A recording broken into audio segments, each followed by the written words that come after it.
Assalamualaikum warahmatullahi wabarakatuh. Innal hamdalillah nahmaduhu wa nasta'inuhu wa nastaghfiruh wa na'udzu billahi min shururi anfusina wa min sayyiati a'malina. May yahdihillahu fala mudilla lahu wa may yudlilhu fala hadiyalah. Asyhadu an la ilaha illallah wahdahu la syarika lah wa asyhadu anna Muhammadan abduhu wa rasuluh la nabiyya wa la rasula ba'da. Allahumma salli wa sallim ala nabiyyina Muhammad wa ala alihi wa ashabihi wa man tabi'ahum bi ihsanin ila yaumiddin wa ba'd. Para hadirin jamaah salat Isya, tarawih dan witir yang dimuliakan oleh Allah Subhanahu wa taala. Puji dan syukur kepada Allah yang masih memberikan kepada kita kesempatan untuk melaksanakan perintah-perintah yang telah difardukan oleh Allah Subhanahu wa taala kepada kita. Selawat dan salam kepada Rasulullah sallallahu alaihi wasallam, kepada ahli baitihi, para sahabat radhiyallahu taala anhum ajmain, dan orang-orang yang selalu mencontohi apa yang dilakukan oleh Rasulullah sallallahu alaihi wasallam sampai akhir hayatnya. Para hadirin jamaah yang dimuliakan oleh Allah Subhanahu wa taala, bulan Ramadan sebagaimana kita ketahui adalah bulan untuk beribadah kepada Allah Subhanahu wa taala. Bulan untuk meningkatkan ketakwaan kita kepada Allah Subhanahu wa taala. Maka begitu masuknya bulan Ramadan, kita melihat kebanyakan dari kaum muslimin kembali kepada Allah Subhanahu wa taala. Kebanyakan dari kaum muslimin kembali mendekati masjid-masjid Allah, rumah-rumah Allah, dan mereka khusyuk dalam beribadah kepada Allah Subhanahu wa taala. Maka insyaallah pada kesempatan yang mulia ini kita akan menyampaikan bagaimana seharusnya hubungan kita dengan Allah Subhanahu wa taala. Kiban hubungan tanyo dengan Allah yang Allah Subhanahu wa taala perintahkan kepada kita. Para hadirin jamaah yang dimuliakan oleh Allah, untuk mengetahui hubungan yang seharusnya kita bangun dengan Allah Subhanahu wa taala, kita melihat dalam surat Asy-Syarah Allah Subhanahu wa taala mengatakan fa idza faraghta fansab wa ila rabbika farghab. Ayat ini dikenal oleh para ulama kita dengan ayat tarbiyatun nafs. Ayat Allah Subhanahu wa taala mendidik jiwa kita, sehingga kita mengetahui bagaimana hubungan yang kita bangun dengan Allah Subhanahu wa taala. Allah Subhanahu wa taala mengatakan dalam surat Asy-Syarah, fa idza faraghta fansab. Apabila kalian selesai dari melakukan satu amalan, maka bersiap-siaplah untuk bersungguh-sungguh melakukan amalan lainnya. Yang perintah bagi kita. Wadailu tabubut sabuh kebaikan, maka bersungguh-sungguh kembali untuk melakukan kebaikan lainnya. Yang hubungan yang harus kita bangun dengan Allah Subhanahu wa taala. Itu kita tidak duduk kosong tanpa melakukan amalan apapun untuk mendekatkan diri kepada Allah Subhanahu wa taala. Allah Subhanahu wa taala memerintahkan setiap selesai satu amalan lakukan amalan lainnya. Inilah yang selalu kita baca, inna salati wa nusuki wa mahyaya wa mamati lillahi rabbil alamin. Sesungguhnya salatku, nusuk, ibadahku, kehidupanku, kematianku, itu seluruhnya untuk Allah Subhanahu wa taala. Kehidupan tayo, mulai dari terbit fajar sampai terbit fajar keesokan harinya, itu kita terus membangun hubungan dengan Allah Subhanahu wa taala.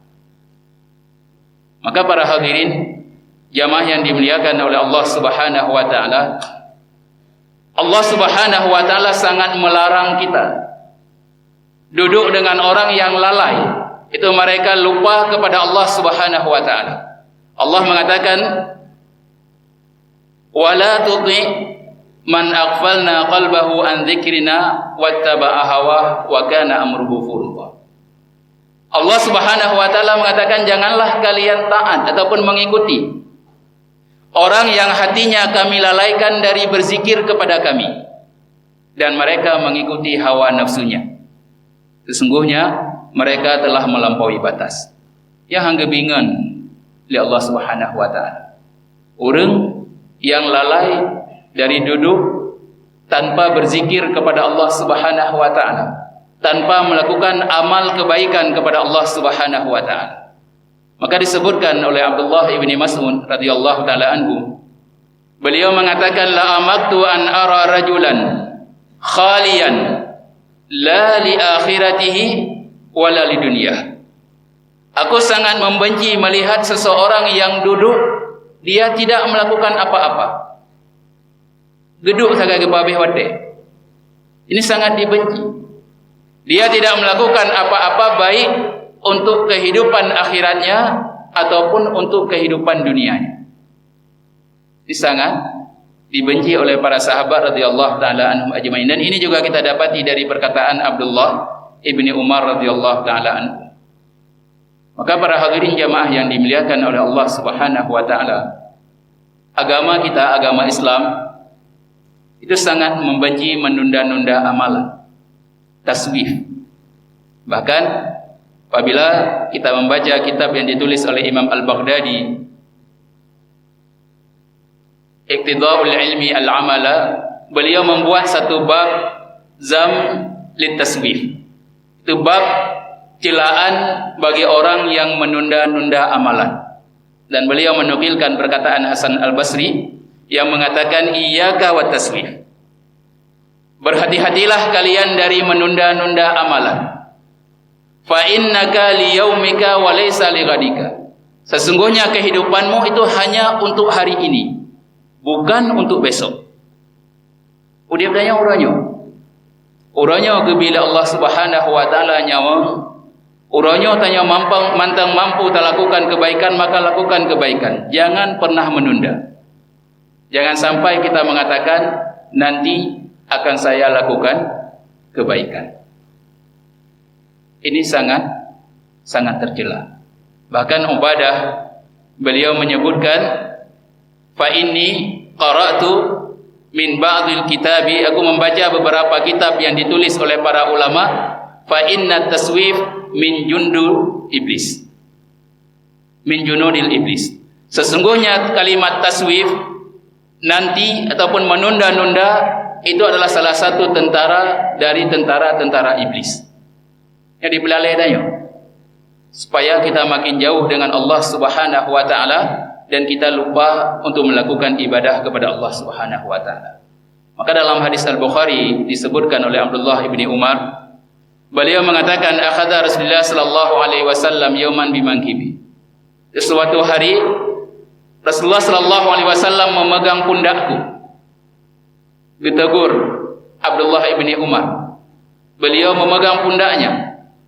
Lalu Rasulullah sallallahu alaihi wasallam mengatakan, kun fid dunya ka'annaka gharib aw abiris sabil. Wahai Abdullah, hiduplah di dunia ini seakan-akan engkau itu orang yang asing ataupun orang yang menyeberang jalan. Lagi orang yang merantau.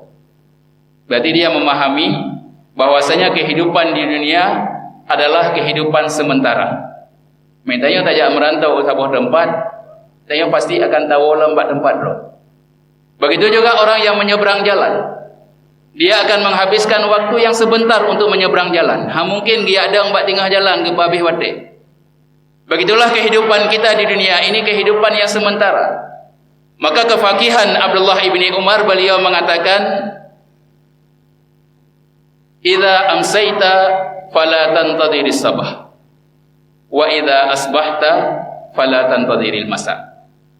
Apabila kalian berada pada waktu sore, itu jangan pernah menunggu waktu pagi.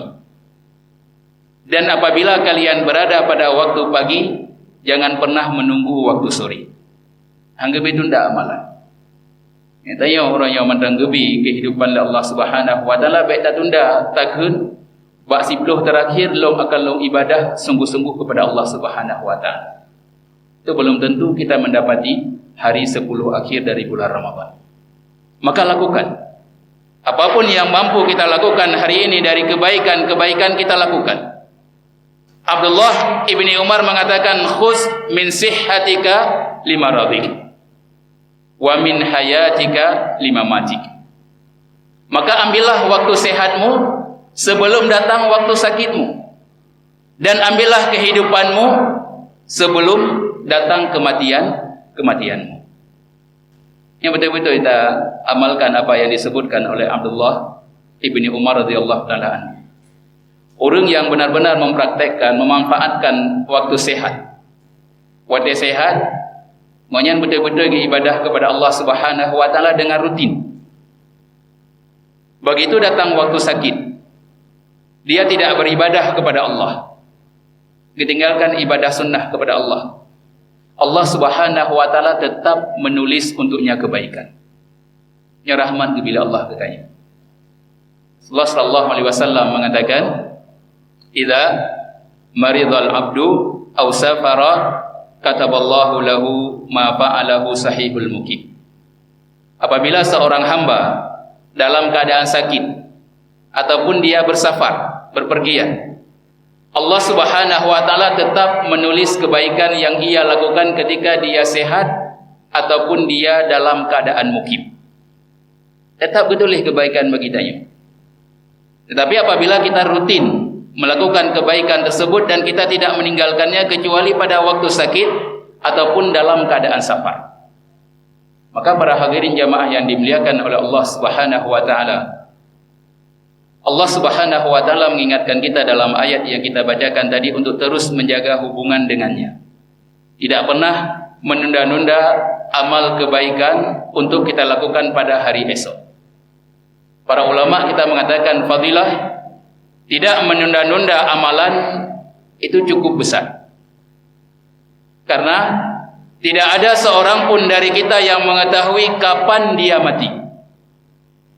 Anak masih ropi dari daya daduku. Apakah besok kita masih ada? Apakah intuk wajah sahur daya mandang udip? Ataupun siatuk letak sembahyang tarawih daya mandang udip? Ataupun dalam detiknya daya cabut nyawa oleh Allah Subhanahu wa taala.